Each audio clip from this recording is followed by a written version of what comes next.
श्रीमद् भागवतम स्कंद प्रथम अध्याय 9 भगवान कृष्ण की उपस्थिति में भीष्मदेव का देह त्याग। श्लोक संख्या 2 और 3। तदा ते भ्रातरः सर्वे सदश्वैः स्वर्णभूषितैः अन्वगच्छन् रथैर्विप्रा व्यासधौम्यादयस्तथा। तदा तब ते वे सब भ्रातरः भाई सर्वे एकत्र सत अश्वही श्रेष्ठ घोड़ों द्वारा खींचे जाने वाले स्वर्ण सोने से भूषित ही विभूषित अन्वगच्छन अनुगमन किया रथ ही रथों पर विप्राह हे ब्राह्मणों व्यासदेव धौम्य मुनि आदय इत्यादि तथा उसी प्रकार। अनुवाद।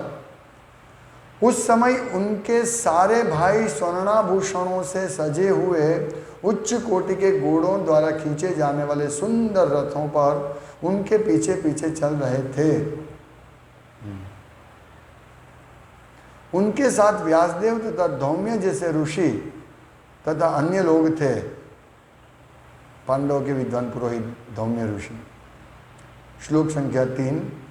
भगवान अपि विप्रर्षे रथेन स धनंजयः सतैर्यरोचत नृपः कुबेर इव गुह्यकैः। भगवान श्री कृष्ण अपि भी विप्रऋषे हे ब्रह्मर्षियों रथेन रथ पर स धनंजय यानी अर्जुन सहित सह वे तैहि उनके द्वारा व्यरोचत अत्यंत राजसी प्रतीत हो रहे थे। नृपः राजा युधिष्ठिर कुबेर देवताओं का भंडारी कुबेर इवा सदृश गुह्यक नामक साथियों से। अनुवाद। हे ब्रह्मर्षि भगवान श्री कृष्ण भी अर्जुन के साथ रथ पर सवार होकर पीछे पीछे चले आ रहे थे। इस प्रकार राजा युधिष्ठिर अत्यंत राजसी प्रतीत हो रहे थे, मानो कुबेर अपने साथियों से घिरा हो। तात्पर्य। भगवान श्री कृष्ण चाहते थे कि सारे पांडव भीष्मदेव के पास पूरे राजसी ठाट-बाट से जाएं, जिससे वे अपने अंतिम समय उन्हें देखकर प्रसन्न हों। कुबेर देवताओं में सबसे धनी है। यहाँ पर युधिष्ठिर कुबेर की तरह प्रतीत हो रहे थे, क्योंकि श्री कृष्ण के साथ यह जुलूस राजा युधिष्ठिर के राजपद के अनुकूल था। तो ये कहाँ जा रहे हैं? ये सब कहाँ जा रहे हैं? भीष्मदेव के पास जा रहे हैं, भीष्म पितामह को विदाई देने अंतिम। तो भीष्मदेव के पास जा रहे हैं, भगवान की इच्छा थी। युधिष्ठिर मां शोकग्रस्त थे, वो भयभीत थे, डरते थे।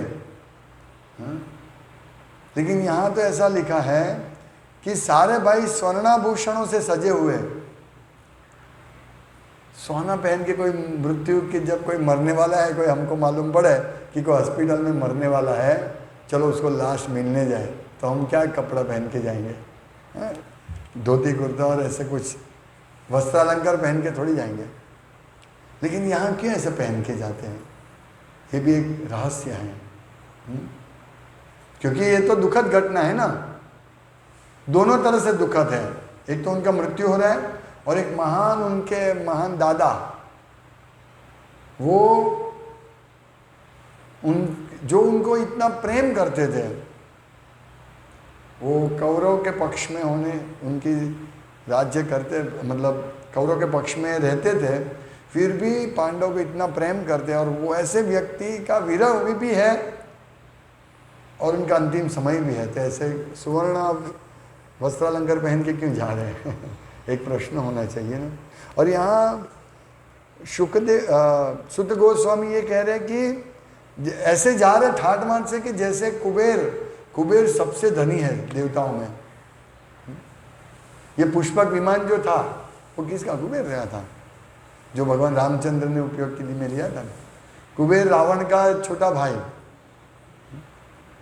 तो उन्होंने ले लिया था कुबेर का भी ये सब, क्योंकि ये स्वर्ग के धन भंडारी यानी खजांची। और ये नल कुंवर, और इस महीने में नल कुंवर और मणिग्रीव वो दोनों कुबेर के पुत्र थे। और बड़े बाप की बिगड़ी हुई औलाद बोलते हैं हम, हाँ? बहुत धनी होते हैं तो वो उसके बेटे को अगर संभाला नहीं तो वो आउट ऑफ ट्रैक चला जाएगा। ये तो अच्छा हुआ कि नारद मुनि की नज़र में वो लोग आ गए, नल कुंवर और मणिग्रीव। हाँ? वो लोग शराब पी रहे थे और लड़कियों के साथ व्यभिचार कर रहे थे, हाँ? उन्नत होकर। तो वहाँ जब व्यासदेव उधर, अरे नारद मुनि वहाँ से पसार हो रहे थे, तो जो लड़कियाँ थी उन्होंने सब वस्त्र पहन लिए, मतलब वो थोड़ा ये करने लगे। लेकिन ये जो नल कुंवर और मणिग्रीव ये दोनों छाकते बन गए थे और उनको परवाह नहीं की। तो नारद मुनि ने उसके ऊपर कृपा की। ऐसे बाह्य रूप से दिखता है कि उनको शाप दिया, तो नारद मुनि ने वैसे शाप दिया, लेकिन उनका नष्ट कर दिया ऐसा नहीं है। शाप दे के भगवत भक्त उनके ऊपर कृपा करते हैं। कभी भी हमको कोई भगवत भक्त शाप देता है या हमारे ऊपर हमें डांटते हैं, तो हमें समझना चाहिए हमारे ऊपर सबसे बड़ी कृपा है, क्योंकि वो ध्यान रखते हैं कि ये भक्त गलती कर रहा है। अगर कोई व्यक्ति गलती नहीं करे, कोई व्यक्ति गलती करता है और उसको देखने वाला नहीं होगा तो क्या होगा? ऐसे कुबेर के पुत्र जैसे हो जाएगा। इसीलिए तुरंत उनको सजा किया कि जाओ तुम पेड़ बन जाओ, क्योंकि नंगे लोगों का दूसरे जन्म में कोई मनुष्य जन्म की कोई आवश्यकता नहीं, जो नंगा ही रहना चाहते हैं, तो जाओ तुम पेड़ बन जाओ। इसीलिए आजकल के हीरो हीरोइन सब पेड़ बनेंगे दूसरे जन्म में, सब नंगे घूमते हैं। तो उनको बोला पेड़ बने, लेकिन भगवान वृंदावन में, गोकुल में वो पेड़ वहां बने जहां भगवान का लीला होने वाला था। यमला अर्जुन ट्री, ये इस महीने की अभी जो दामोदर मास चल रहा है, तो ये लीला के साथ सुसंगत है। तो वो पेड़ बन जाते उधर। लेकिन नारद मुनि की बड़ी भारी कृपा उन लोगों पे हुई कि पेड़ बने नंद महाराज के घर के पास गोकुल में। और जब भगवान को माता यशोदा ने बांधा, खांडनी ऐसे बांधा, जो भगवान को बांध दिया यशोदा मैया ने, और भगवान भी बंध गए, ये सामान्य लोगों के समझ में नहीं आएगी। यहाँ कहते हैं ना कि प्रभुपाद कहते हैं कि ये कृष्ण सामान्य लोगों के समझ के बाहर है। प्रभुपाद एक तात्पर्य में लिखते हैं कि कई बार यशोदा माता कृष्ण को बैठने का जो पाटला है वो लाने के लिए आज्ञा करते हैं, और छोटे बच्चे के लिए वो पाटला बहुत भारी होता है, इसलिए उठाना बहुत ही मुश्किल होता है। कृष्ण छोटे बच्चे का रोल भजन कर रहे थे, नटो नाट्य धरा, वो ऐसा लीला कर रहे थे जैसे एक नट नाटक में कोई रोल करता है तो वो रोल में सीधा घुस जाता है, ऐसे भगवान लीला करते थे। मतलब वो कलाकार है, वो जिसका पात्र करता है, ऐसे वो अगर कुछ राक्षस का पात्र करता है तो राक्षस जैसा अभिनय करेगा, लेकिन वो तो एक व्यक्ति है। तो इसी प्रकार जब यशोदा मैया बोलते जाओ वो लेके आओ, तो भगवान से उठा नहीं जा सकता, ऐसा भगवान ऐसी लीला कर रहे हैं। और जैसे तैसे उठा के माँ के पास रखते हैं। और कभी नंद महाराज बोलते मेरी चप्पल लेके आओ, लकड़े की चप्पल, तो भगवान से उठती नहीं है, फिर भी वो जैसे तैसे उठा के लेकर सर पे रखकर आ रहे हैं। तो वो हमेशा इस प्रकार नंद महाराज और यशोदा मैया को बहुत आनंदित करते थे। और वो ऐसी बाल लीला इसलिए कर रहे थे कि प्रभुपाद कहते हैं कि वो पूर्ण सत्य को खोज रहे हैं। ऐसे महान संतों और तत्वज्ञानी को दिखाते हैं कि भगवान पूर्ण पुरुषोत्तम परमेश्वर अपने भक्तों के अधीन है। तो ये हमें लीला समझनी है भगवान की। तो जब भगवान को बंध जाते, इसीलिए भगवान प्रेम के, यशोदा मैया के दिव्य प्रेम की रस्सी से भगवान बंधे जाते हैं। नमस्तेस्तु दामने स्फुरदीप्ति धामने, ये दामोदर अष्टम का लास्ट फकरा। नमस्तेस्तु दामने, वो दाम जो डोरी जिसे भगवान को बांध दिया, वो डोरी को नमस्कार। नमस्तेस्तु दामने स्फुरदीप्ति धामने, वो धाम भगवान का उधर एक धाम है जिसमें करोड़ों धाम रहते हैं, वो धाम उसको बांध दिया। नमस्तेस्तु दामने स्फुरदीप्ति धामने, वो ये है भगवान। तो भगवान को बांध दिया। तो भगवान वो तो बहुत भारी था, पत्थर का होता है ना उखल, अपने गुजराती में खांडणी के। अभी तो किसी ने देखा नहीं होगा, मैंने देखा था छोटा खांडणी, बहुत भारी होता है, पत्थर का, पूरा पत्थर का होता है और उठा नहीं सकते हम, इतना छोटा मैंने देखा था। ये तो इतना बड़ा और पूरा उसमें खांडते हैं सब। तो उसको साथ बांध दिया। वैसे कोई लड़के का ये नहीं है, कोई बच्चा इसको बांध दिया तो उससे हिल नहीं सकता है, लेकिन ये भगवान है। तो भगवान चल के यमला अर्जुन वृक्ष के पास जो उनके आंगन में थे उनके पास आते हैं और वो खांडनियाँ गिरा देते हैं, ऐसे आड़ा कर देते हैं। फिर वो दो पेड़ है जो ये नल कुंवर और मणिग्रीव, उनके बीच में से वो जाते हैं, तो ये फंस जाता है। तो चलते चलते ऐसे ही धड़ाम देके वो दोनों गिर जाते हैं, नल कुंवर और मणिग्रीव जो ये थे। तो बहुत बड़ा आवाज होता है, तो सब लोग बाहर आ जाते हैं। तो कृष्ण तो ऐसे ही जैसे मालूम नहीं क्या हुआ, वो खेल रहे हैं और माता यशोदा तुरंत गांठ छोड़ के उनको, ओ मेरा कृष्ण बच गया। लेकिन वहां सब गोप बाल सब थे। वो बोला हमने देखा है, ये कृष्ण ने गिरा है पेड़, ऐसा कैसे हो सकता है, कोई मानते नहीं है।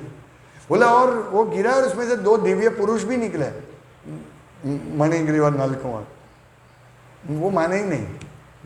अरे मेरे बेटा बच गया, ऐसा बोलते हैं, यशोदा मैया से बच गया मेरा बेटा। तो ये नलकुंवर और मणिग्रीव ये दोनों कुबेर के पुत्र थे, और बड़े कुबेर का ऐश्वर्य कितना होगा देखिए। तो इस प्रकार ऐसे ऐश्वर्य से युधिष्ठिर महाराज सज्ज थे। और साथ में कृष्ण भी अर्जुन के साथ रथ में बैठ गए। चारों भाइयों का 4 रथ, उसमें अर्जुन के साथ कृष्ण भी बैठ गए सुंदर वस्त्र पहनकर। और इस प्रकार राजा युधिष्ठिर अत्यंत राजसी प्रतीत हो रहे थे, मानो कुबेर अपने साथियों से घिरा हो। तो इतना राजसी ठाठमाठ लेकर वहां जाने की क्या आवश्यकता है। तो प्रभुपाद तात्पर्य में बता रहे हैं कि भगवान श्री कृष्ण चाहते थे कि सारे पांडव भीष्म देव के पास पूरे राजसी वैभव के साथ जाए। ये भगवान की योजना है कि राजसी वैभव के सब पास साथ जाए, क्योंकि युधिष्ठिर महाराज तो शोकग्रस्त थे। ओहो कैसे ऐसे, अब ये शरीर का क्या मतलब है, इसको धो नहीं सकते। जैसे युधिष्ठिर महाराज बोल रहे थे ना, शराब का जो ये होता है पात्र, उसको शराब से धोया नहीं जाता है। कादव, गंदे पानी को कादव से गाला नहीं जा सकता है, छाना नहीं जा सकता।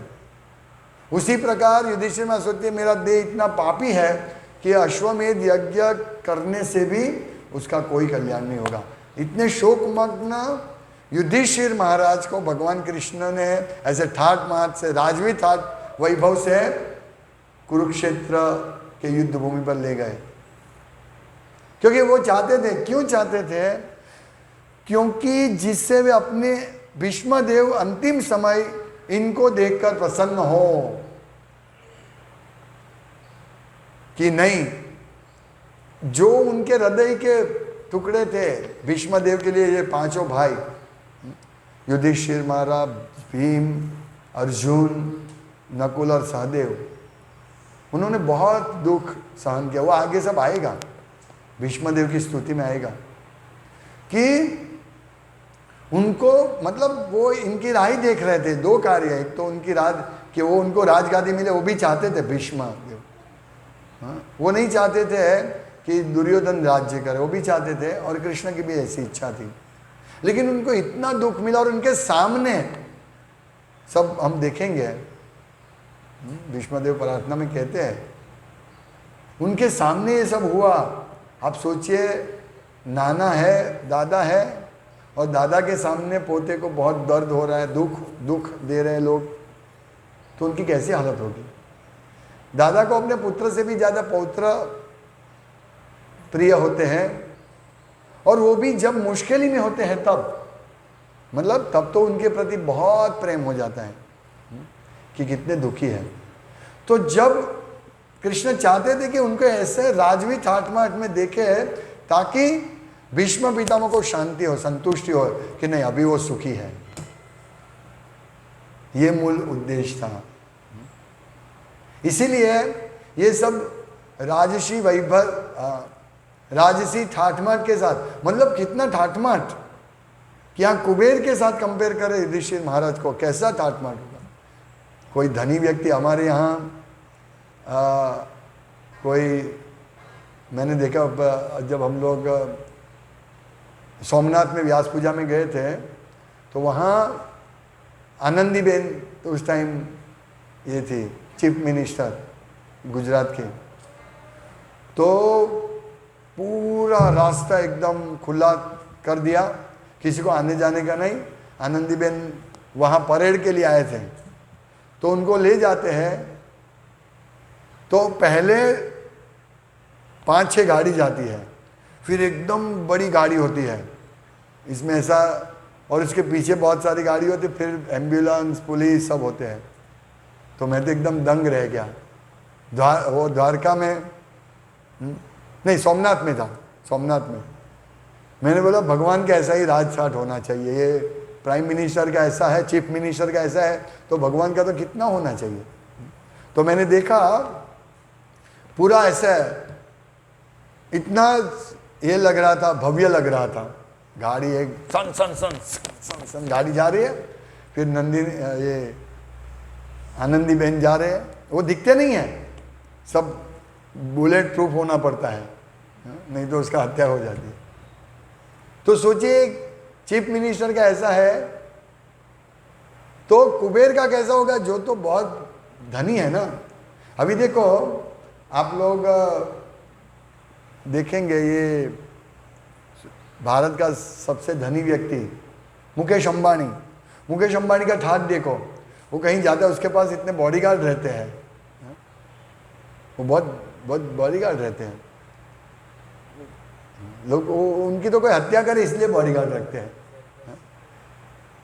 तो वो उनकी बहुत बड़ी गाड़ी होती है, आगे गाड़ी पीछे गाड़ी।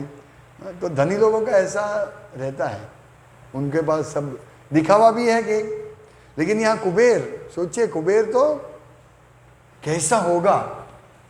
यहाँ लिखा है कि मानो कुबेर अपने साथियों से घिरा हो, तो ये अद्भुत दृश्य होगा स्वर्ग के। ये तो स्वर्ग के श्रीमंत व्यक्ति है, स्वर्ग के, तो कैसा ठाठ होगा। तो उच्च कोटि के घोड़ों द्वारा खींचे वाले जाने वाले सुंदर रथ के पीछे पीछे सब स्वर्ण आभूषणों से घिरे। ये सब हमने वर्णन किया, ये आनंदीबेन का वर्णन किया, ये मुकेश अंबानी का वर्णन किया। उनके पास तो कोई सुवर्ण तो था ही नहीं, और गन तो भी होगी उन ये कमांडो के पास, लेकिन यहाँ हम देखते हैं सुवर्ण आभूषण से सजे हुए, कैसा भव्य दृश्य होगा। और ये पृथ्वीलोक के नहीं, गुह्यकों के साथ गिरे हुए कुबेर की यहाँ ये कर रहे हैं। तो हम ये विजुअलाइज करेंगे तो हमें मालूम पड़ेगा कि अद्भुत दृश्य होगा, अद्भुत। कैसा होगा? और ये रथ, भारी भारी रथ, इतने बड़े और सुंदर घोड़े से खींचे जाने, मतलब घोड़े देखे, रथ देखे कि हम आकर्षित हो जाएंगे। ऐसे भव्य थाट के साथ जा रहे थे, तो हम कल्पना भी नहीं कर सकते। हमारी चिंतन शक्ति के बाहर की बात है ये भौतिक जगत की चीज हम नहीं सोच सकते हैं। ऐसा कैसे होगा कि स्वर्ग के धनी जैसे युधिष्ठिर महाराज का ठाट कैसे होगा? तो हमारी दृष्टि में ही नहीं आएगा। बड़ा रथ होगा, मेरे हिसाब से इतना बड़ा रथ होगा ये हॉल जैसा, इससे भी बड़ा होगा। मैंने महाप्रभु दास को पूछा था कि, क्योंकि उनको ज़्यादा मालूम है कि अर्जुन का रथ कितना बड़ा होगा, तो उन्होंने कुछ बोला था कि 3 माल जितना तो पहिया है, पहिडू 3 माल जेटलू, 3 माला जैसा, इससे भी बड़ा। तो जिसका पहिया इतना बड़ा होगा तो उसका रथ कितना बड़ा होगा? ये भी छोटा होगा मेरे ख्याल से, ऐसा लगता है। हम कल्पना ही नहीं कर सकते हैं, कल्पना ही नहीं कर सकते। तो घोड़े कैसे होंगे? इतने भारी रथ को चलाने वाले घोड़े कैसे होंगे?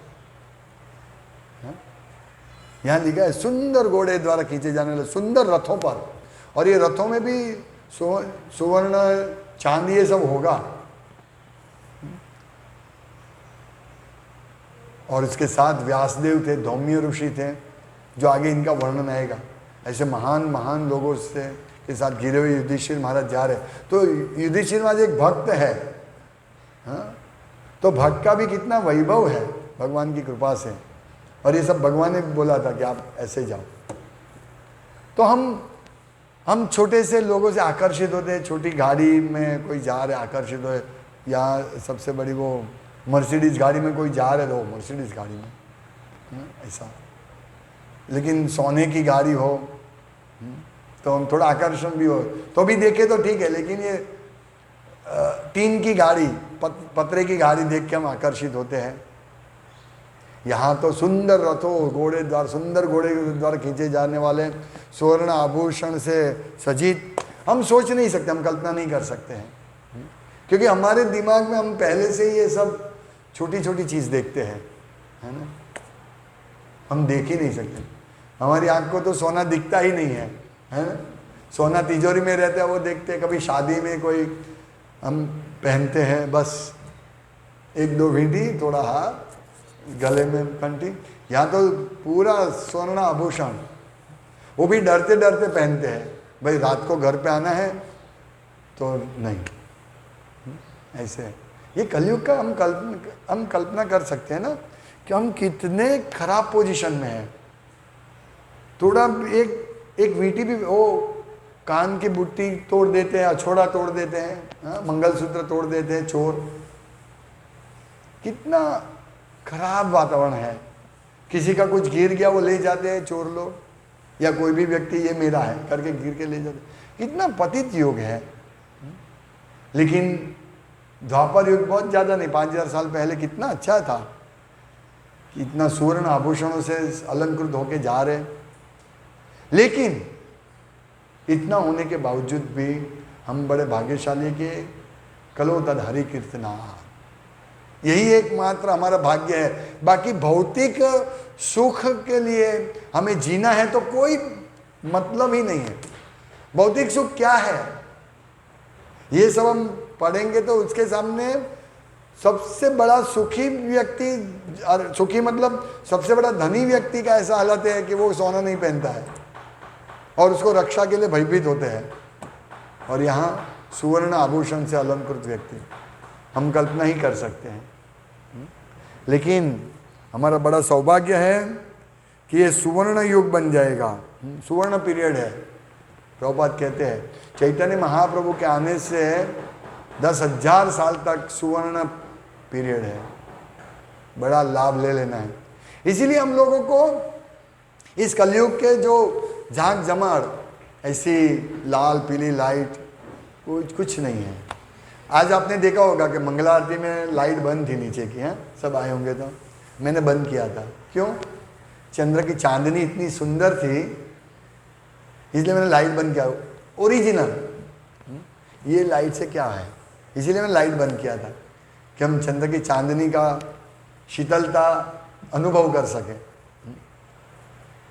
तो ऐसा है कुछ, ये झाक जमार देखते। अभी हमने देखा, ये कुबेर के पुत्र की बात किया ना, तो अभी शाहरुख खान के पुत्र को भी आर्यन खान, हाँ, वो ड्रग्स में पकड़ा गया। ऐसे ही होता है, बड़े बाप के ऐसे ही। लेकिन वो तो बड़ा भी नहीं है ना, शाहरुख खान क्या बड़ा है, तो सब उनका क्या थर्ड क्लास तमोगुणी लोग, रजोगुणी लोग, क्या उनका ये क्या है, मोरालिटी क्या है, कुछ नहीं है। ये जो कलाकार होते हैं नट, ये तमोगुणी व्यवसाय है, तमोगुणी लोग ऐसे। तो जस्ट बोल रहा हूँ मैं कि ऐसे पैसा बहुत होता है तो भी बिगड़ जाते हैं, और लोग इसको बहुत बड़ा चीज व्यक्ति मानते हैं। शाहरुख खान, आमिर खान, अक्षय कुमार, सब क्या है। यहाँ कुबेर का उदाहरण दिया, कुबेर तो वास्तव में बहुत अच्छा व्यक्तित्व था उनका, ये सब। और यहाँ सब इस कलयुग में कौन कौन लोग रहते हैं, सब चोर लुटेरे, जिसको दूसरे की कोई पड़ी नहीं है। भक्त को छोड़कर ज्ञानी, कर्मी, योगी, ये तीनों, और कर्मी की तो बात छोड़, कर्मी की तो बात ही छोड़ दो, अपने लिए सब करते हैं। मैं पैसे वाला हूं, बस हो गया। तो ऐसे लोगों को भगवान बराबर सजा दे देते हैं इसी जीवन में। लेकिन भक्ति सोचता है, भक्ति ही ऐसा अच्छा व्यक्ति है कि जो दूसरे की चीज को हड़पने का सोचता भी नहीं है। वो सोचते ईशावास्यम इदम सर्वम, सब कुछ भगवान का है। तो हमें यही समझना है, सब भगवान का है, हम कौन है। ये सिर्फ बुद्धि सिर्फ भक्तों का आती है। इसलिए भक्त लोग कलयुग में को बहुत प्रशंसा करते हैं, कलयुग की, क्योंकि कलयुग में भगवान का नाम लेने से हम भगवत धाम जा सकते हैं, सिर्फ भगवान का नाम लेने से। तो हमें यही करना है। तो हमारी भाग्य की कोई लिमिट नहीं होगी अगर हम इस युग का लाभ ले ले तुरंत ही। राह नहीं देखनी है, 9,500 साल अभी बाकी है, उसकी राह नहीं देखनी है, तुरंत यही जन्म में ज्यादा से ज्यादा कौन सा सुख मिलेगा। सुख भी क्या है, जिसको लोग सुख समझते हैं, मेरे पास बहुत धन है, मेरा बहुत बड़ा मकान है, ये सुख नहीं है, उसको छोड़ो। जितना हमारे पास कम संपत्ति होती, अकिंचन रहेंगे, हमारे रहने का घर नहीं है, बैंक बैलेंस नहीं है, कल क्या खाएंगे उसका ठिकाना नहीं है, वो ऐसे अकिंचन लोगों अगर भक्ति में जुड़ेंगे तो भगवान की तुरंत उनके ऊपर कृपा होगी।